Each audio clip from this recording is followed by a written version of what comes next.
She's that I gotta be alive. I'm a wild one. Oh yeah, I'm a wild one.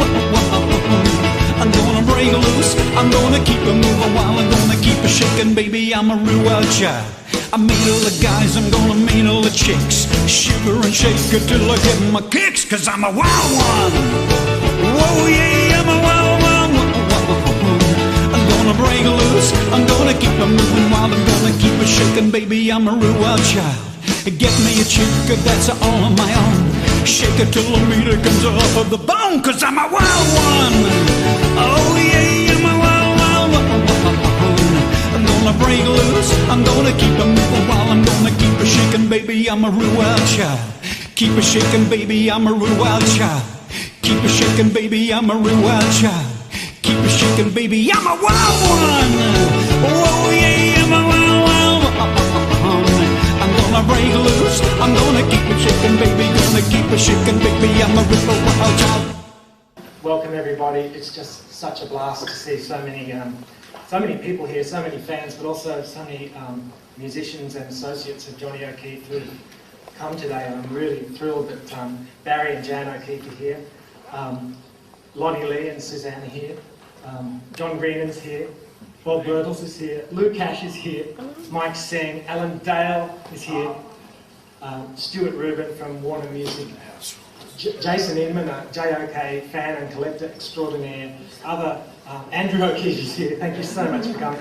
And other people who've been touched by Johnny O'Keefe in over, well, really 50 years of the time we've had his music. And it's today, of course, tomorrow really is the 30th anniversary of his loss. And I just wanted to do something today to mark that occasion and to sort of celebrate his legacy.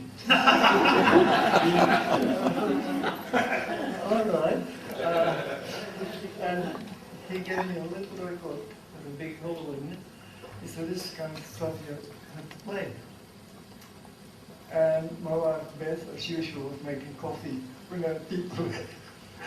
And we had a beautiful telephone radio drum ready to play Beethoven and every big classic. And John gave this little thing, he said, this adapter, and he put it on. And there was this explosion of sound. And Beth so stopped with the coffee, she came to, is she singing English? And John was saying, yeah, it's Little Richard. Yeah. Blah, blah, blah, and all that. So I just know. And then came the big thing, rock around the clock. Bill Haley. He said, dig this. Keith Williams. Right, he kept translating. Dig this. Listen to this. And this is just jazz, very unsubtle. And then Franny Beecher, met him later. Frank Beecher's guitar solo. Dig this! Yeah, I dig. I'm listening. Do you dig? And Keith said, you like it. I'll dig this computer here. Like, listen. Yeah. And the guitar solo came on. I had a beautiful English Stratton guitar. On the Little Richard program. Yeah. You can see that. And there were white things on the F-holes. People didn't know that that guitar had about 18 nappies of Jonathan in there because John wanted an acoustic sound. So there were no solo guitars and we definitely couldn't afford any.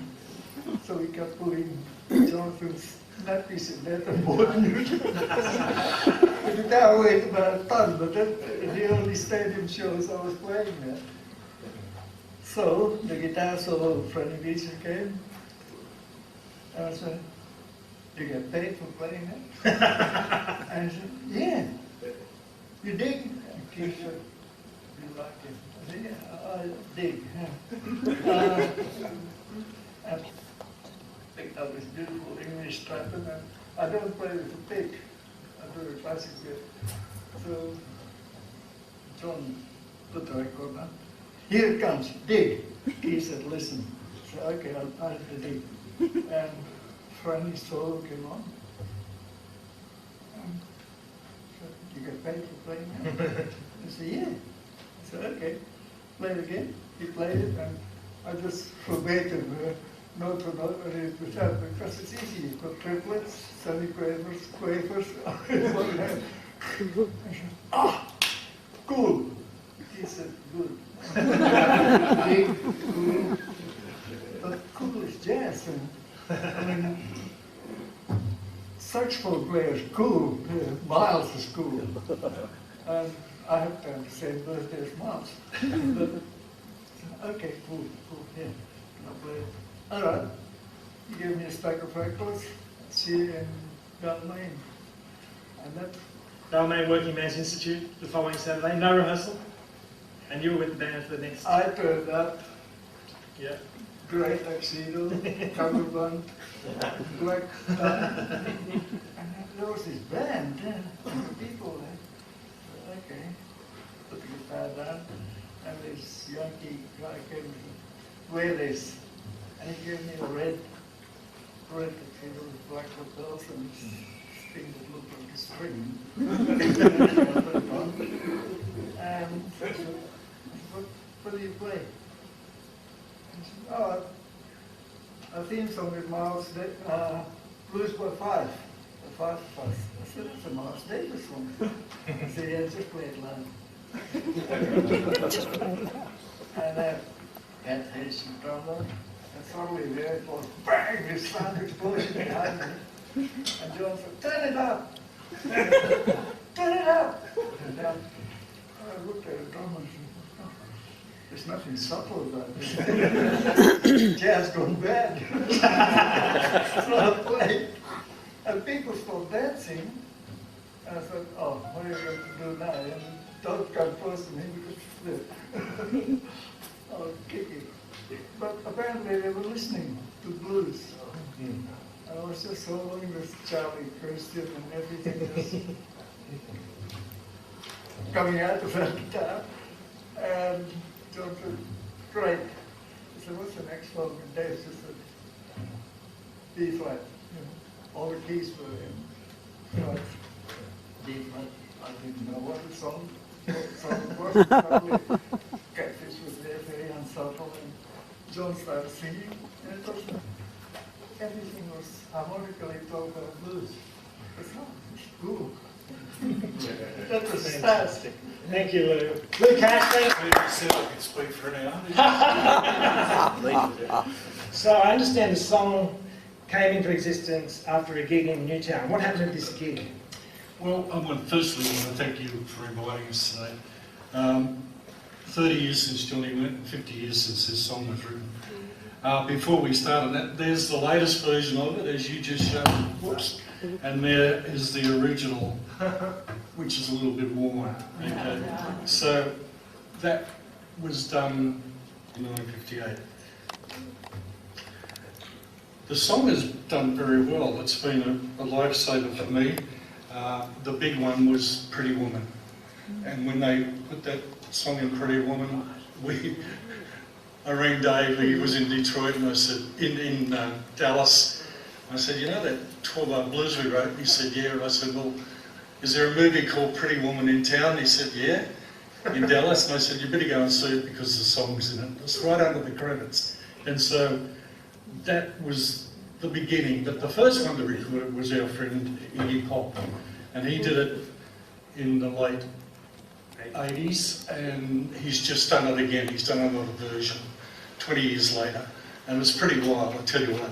They've also done a version of a new version of our recording. They've re-digitalised it, and it's fantastic. You can hear the saxes. So to answer your question, Pete, I came in, just a little thing I want to sort of bring in. Alan Dale was around, but I was with a band called Ricky Miller and the Brothers. And Ricky Miller and the Brothers, and I've got a photo here if anyone doubts that, we did dances at Balmain, and then we went on a tour with Les Brambury. We were jazzers, and we patterned ourselves, as it were, on the Freddie Bell and the Bellboys. So we had the steps and all that stuff. And we did pretty well. And at the end of the tour, Les Brambury said we're going to do a show at the Sydney Stadium. But there's this guy called Johnny O'Keefe who's going to be the top, the head billing. You guys are going to be second. So, okay. So we did the big show, and it was the first all-Australian rock and roll show. It's the first time I really met John, briefly. And in those days I used to do a thing called Johnny's Rock. And I'd take my shirt off and my jacket and my shoes and lay on the floor and play high notes. I used to bring the house down. Anyway, I did this that time. And of course Dave Owens I'd known, he was a great jazz player. He came from Detroit and he played like Dexter Gordon. We hadn't heard sax players, jazz players like that before. And I befriended David.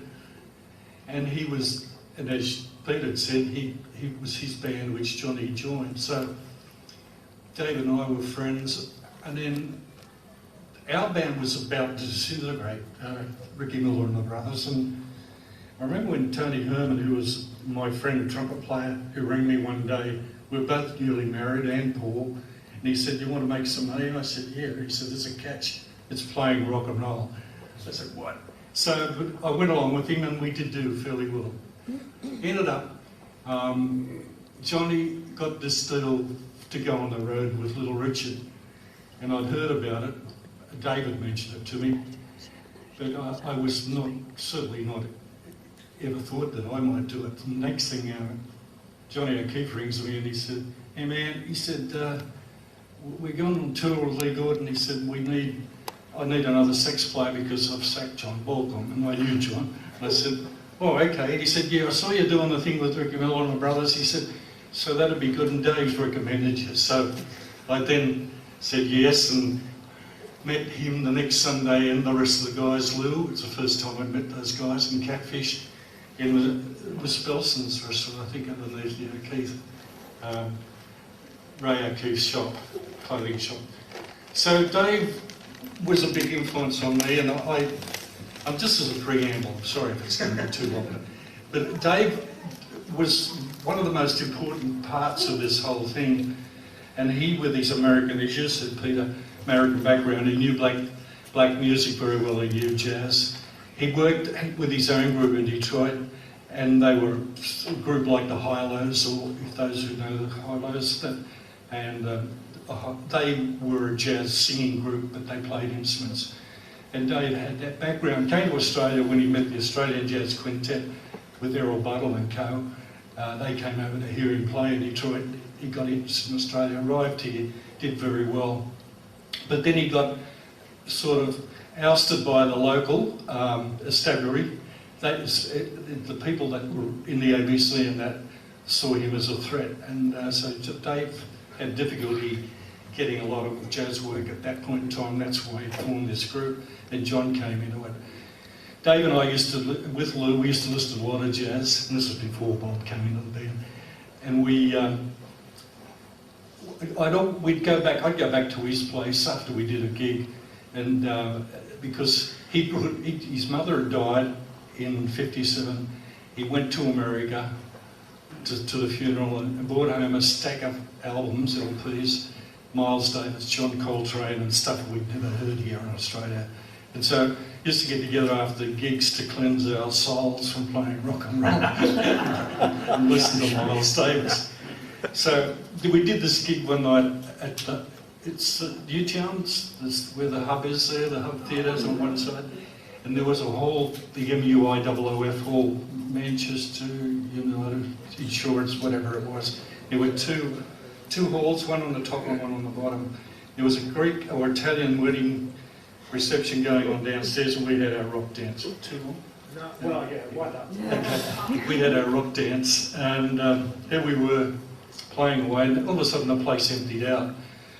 We looked at each other and we went to the balcony and overlooked into Newtown Square there, and there was the biggest brawl we'd ever seen, and it was Australia's first rock and roll brawl, I think.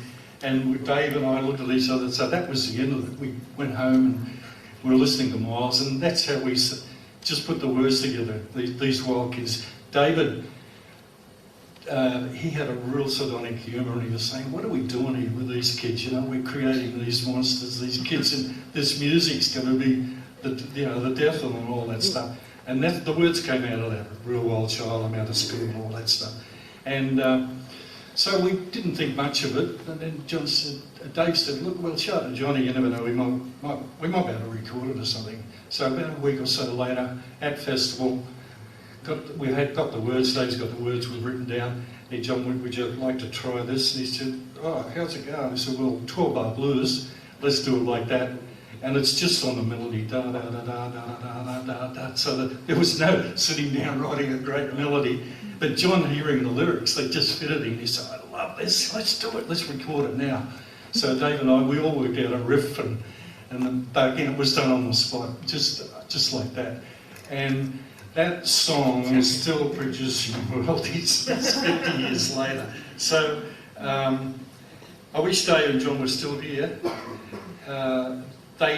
Johnny didn't see any of its success. The song is a part outside of the thing that we did. It's had its own life, and I thank God for that, because I've been through some very tough times, and the song's always been there when I've needed to have some support or some money, and they keep recording it and keep putting it in movies. So Real Wild Child, as it's called, because of the movie Wild One with Marlon Brando.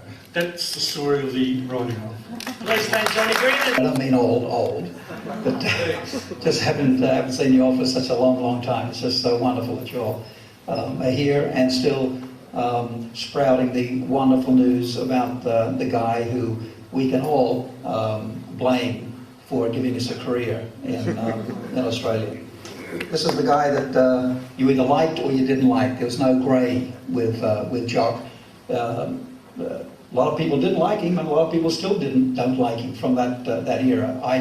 It's hard for me to get my head around that, because he and I had just so much in common. The thing we didn't have in common was the fact that he had so much bravado and so much wonderful charisma. I didn't have that. I was a real shy country boy. But at the same time, what we did have in common was, I guess, the thing that motivated us, and that was we had focus, and we were both pretty much perfectionists. And that was one of the things that I think a lot of people didn't like about Jock, is that he knew exactly what he wanted, whether it was right, wrong, doesn't matter. He knew that he wanted that, and he was going to get that, which God knows whether one did like him or not from those era. Thank God he was like that, because that's how we end up getting TV shows, and how we end up getting people like Lee Gordon taking notice of Australian talent. Okay, I first, I won't be long here, but I first heard of Johnny O'Keefe because we were both Johnny Ray fans. We both loved his songs and would sing his songs. And I know in May 1956 I did an amateur hour on 2UW, and I wanted to sing. You turned up there and you were given 3 songs to present to the piano player, a guy called Frank Scott. And they would listen to you singing the songs, and they'd say, okay, you do that one. Anyway, I turned up with my 3 songs, and one was Just Walking in the Rain, Johnny Ray, and the other one was Nat King Cole's Autumn Leaves, and the third one was a song by a guy who no one had heard of before, a guy with a really, really strange name called Elvis. And the song was called Heartbreak Hotel, which had just been released. Anyway, I definitely wanted to do Johnny Ray. And anyway, I got there and I said, no, you can't do Johnny Ray because a guy did it just recently, and we don't want too much of the same stuff. So I said, okay, so I did the Johnny, Nat King Cole. I said, no, too slow, do this other thing with this guy with a weird name. So I sang Heartbreak Hotel and came second, but that started my whole career going. But at the end of the show, he said, Alan too, he said, I'd like to send a cheerio to the guy talking about Laurie Ricks. That was my name. Well, it still is my name, I guess, but that was my real name then. That was on here previously. He wanted to do Johnny Ray's song, but we didn't allow him to, because just a couple of weeks ago, another guy did, and he's doing we'd like to send a cheerio to him because he's doing a big concert down in Wollongong tonight, and his name is Johnny O'Keefe. Now, that's the first time I've heard this guy's name. 6 months later, I'm entering a contest to become Defiant, Australia's Elvis Presley.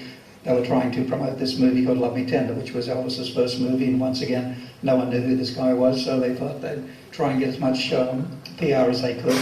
So I entered into this contest, and I happened to win it. And part of the prize was the next week I would be a guest performer on this rock and roll show at the Trocadero. which was, I think, one of the first rock and roll shows at the Troc. Anyway, I went along there, and it was Jock in his red suit. He was the dude that was the compere of it. And also part of my prize was that I would be on a Little Richard show, and that was part of my prize also. Anyway, I sang my songs at the Trocadero with the, forget his name, but the orchestra in the shell, whatever it was, a real straight orchestra. We did our stuff, and I didn't end up doing the Little Richard show. Somehow something happened there, and I didn't end up doing it, but Jock did it, and whoever else did it. But that was, from that moment on, we developed a sort of a relationship that was a little distant, but there was a respect. He had a respect for me, and I had a respect for him. He was 5 years older than me, so it's a wonder he did respect me at all, because I was just really a kid to this 21-year-old guy. Anyway, 1957, he was doing all his stuff, and way ahead of me, I was doing my rockabilly business. I had a little rockabilly band, and we were doing stuff through there. And then, unfortunately, in late 57, I had an accident and was taken back to my property, so my father's sheep property. So I was out of business the whole of 1958, and that was the year that everything started here, so music-wise, and I just wasn't here. But 59, I came back, and I got with Jock, and 6 o'clock, got into 6 o'clock rock and all that sort of stuff. Now, during that time, I was approached by a guy called Alan Heffernan, and he said to me, he said, "Lonnie, would you like to record?" And I said, "Absolutely, we'd love to record." He said, "Okay, well, get your band together and record 4 songs. We'll put out a little EP for you, a little album." So I recorded the songs. I had my band, the Lee Men, and we recorded these songs, and we put out this album. This was in early October 59. So we put out this little album and called This Is Lonnie Lee. And they told me it did very, very well. So he came to, Alan Heffernan came to me again, and he said, "Lee has said, would you want to do a single?" And I said, "Wow, absolutely, I'd love to do a single." So he said, "Okay, we'll get a couple of songs together and go to the rehearsal above Woolworths, the ABC in King's Cross. That's where the rehearsal was, and we'll see what we can see what you can record." So I chose a couple of songs, or actually it was one song. I chose a song called "Shame on You, Miss Johnson" by a guy called Bobby Freeman, and who'd previously done a thing called "Do You Want to Dance," which was very popular. So anyway, I turn up at this at the rehearsal. The band's there. The guys sitting here were there in the band, and part of my band as well, Peter Baisley. And we do the rehearsal, do this thing, and it sounded really, really good. And Jock came along and he said, "Well, what's the other song you're going to do?" And I was so stupid and so naive. I said, "Well, I just got one song together." And he said, "Well, you've got to have 2 songs on a record." And I said, "Oh yeah, of course." So anyway, he said, "Well, what else do you want to record?" And I couldn't think of anything. My mind went just blank. And he said, "Okay, well, maybe we'll send the band out for lunch, and we'll see if we can write something." So we sat down at the piano, and we ended up writing something. And it was turned out to be "Ain't It So," which was my first seller, and the thing that started off my whole career. It took us 20 minutes, because by the time the guys came back from lunch, we rehearsed it, and there it was. Went in and recorded it, and that was it. But at that time, John didn't have much to do with Lead On Records. He was still contracted to Festival Records. He wasn't involved too much with Lead On. But it wasn't until a little bit later on that Alan Heffernan, who had been sort of by proxy looking after this thing, and although he the label, although he wasn't too much involved in the creative side of it, he just knew who he wanted to record. He was mainly in trying to sell the stuff, because they were up against EMI and at the time CBS and the Australian Record Company, and so it was very, very difficult to have these big competitors. But he was a great salesman, Alan Heffernan, and he was the guy behind Lee Gordon and really made Lee Gordon out here. But anyway, I guess around about 1960s, maybe around about 60, in the middle of 60 sometime, he had said John was really wanting to get in and do more things other than just performing. and he should have, because he was really, really talented. He knew what he wanted, he knew what a hit song sounded like, he knew the types of things that the people, he could really, really relate to the audience out there. And so many entertainers and so many executives couldn't then and still can't now. But he really had this great gift being able to do that. And so Alan Heflin thought, okay, well, I'll give him a shot. So he got a couple of the different artists and recorded them, and I was one of them, and did so well in being able to choose these particular artists. And he had a great band, a fantastic band, that just had to succeed. And of course, that with television, when television came along, 6 O'Clock Rock and the Johnny O'Keefe shows came along, well, it sort of just blew everyone out of the water. The major labels really didn't have a leg to stand on, because they weren't in contact and in touch with the minds and hearts of the teenagers of the time, whereas JOK was. Unfortunately, a few of us guys were as well.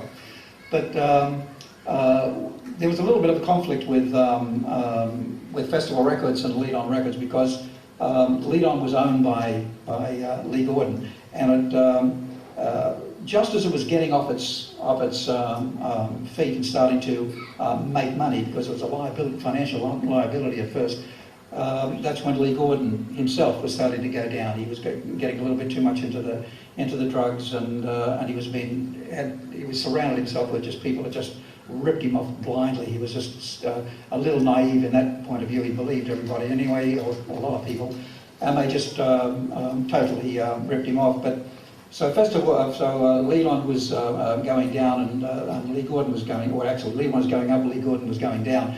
So he said to Johnny O'Keefe, had been pestering him, let me have something to do with it.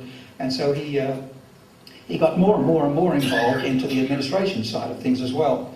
And then Festival came up and said, okay, if you need money, we'll buy the thing from you, because they saw the talent that was on the label. So they paid Lee a terribly small amount of money. It's like the story with Elvis and Sun Records. But anyway, it went on and on and on and on and on for years. John kept his involvement for a number of years with Lead On, and was one of the major forces of why it was so successful, because of his ability to be able to communicate.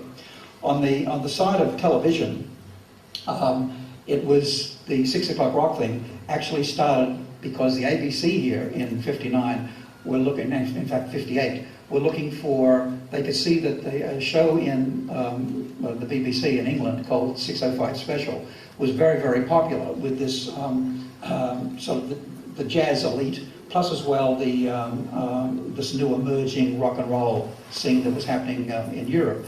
And so they thought out here, okay, well maybe we could work something out here and do something similar. So they messed around, they came up with the idea, okay, we'll make it a 6 o'clock instead of 6:05, so they called it 6 O'Clock Rock. And it launched in February '59. Now the first compere was a girl called Ricky Merriman, who was an American out here. She was very, very accomplished, and she was okay, but she just didn't seem to fit into this show, so they happened to get the newsreader on ABC, a girl called Tanya Halesworth. And she then became the compere for about 4 months. All this time, Jock's interest in 6 O'Clock Rock was very, very limited, because the whole idea of 6 O'Clock Rock was half of it was going to be jazz, or in fact more of it originally was going to be jazz, like 80%, and then 20% was going to be this new rock and roll thing. So it was hopefully going to satisfy the whole population. Anyway, from show number 1, the jazz side of it, even though they had tremendous bands and all the great, like Gus Mercy and all the great jazz, Tom Burrows and whatever else on there, it was the young teenage element that were watching, that they weren't interested in that stuff. They only wanted the rock and roll. So the jazz part of it went down and down and down in popularity, and the rock and roll got more and more. And that was reflected in the mail and all that stuff that the ABC were getting. And Jock kept on pushing them, once again, thankfully. And eventually he said, could I be compere? You know, these people don't know what they're talking about. Tanya Halesworth doesn't know what she's talking about. This is my scene, you know. So they said, okay, we'll give you a go. We'll give you a couple of shots at it. He did it, and of course the phones, not that much phones there, but the mail that came in was just absolutely extraordinary. And so they decided to keep him on. So that was his foot in the door. Once he got his foot in the door doing that, then he decided, or he asked then the producers, Peter Page, whether or not he could have more input into deciding what the artists were going to sing. Because once again, he thought he had an idea of what the audiences were going to listen to. So some of the artists would come up and say, I want to sing, this song. And he'd say, no, that's ridiculous. Who out there knows the song? Why don't you sing this because it'll suit your voice? Everybody knows it and you'll be a hit. And that's what happened. And so he chose these different artists to perform on it, and also chose many of the songs that the artists did. It was because of J.O.K. and the rawness that he had that hit the hearts of the people watching around Australia. And while Bandstand was doing its thing and all pre-recorded and all nice and lovely and all that, it was a great show and it got to lots and lots of people. It was, I believe myself, that it was 6 o'clock rock that was the one that really kicked rock and roll and kicked the idea of Australian superstars on. And we can really thank J.O.K. for it. And I'd like to just say, just before I go, that it's wonderful to see Barry and to see Andrew and Jock's family here, because they do have to be very proud of this man who I knew very well. He was the best man at my wedding. We were very had a 5-year age gap. We were very different in lots and lots of ways, but as I said before, we had this core thing together, and he really did respect me. We'd have very deep conversations about different things. He respected me, and I had incredible respect for him. The loss, I was overseas, I lived overseas for many years in America, and I was over there when I heard about his passing, and it was very sad for me. It still is in a way today, because I would hate to think, I would like to think that if he had maintained the status that he had, and if not live, but in the administrative side of show business, we would have had a much more stable show business, and a business that was at times wasn't tilted one way or another, because this man knew exactly the direction he was going in. Anyway, thank you for the time that I've given you. I hope I haven't bored you too much, and there you go. Thanks.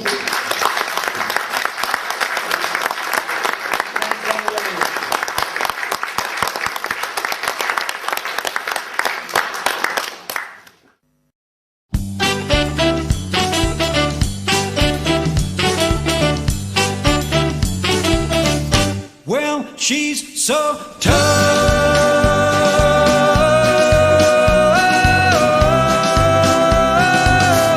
That's why I love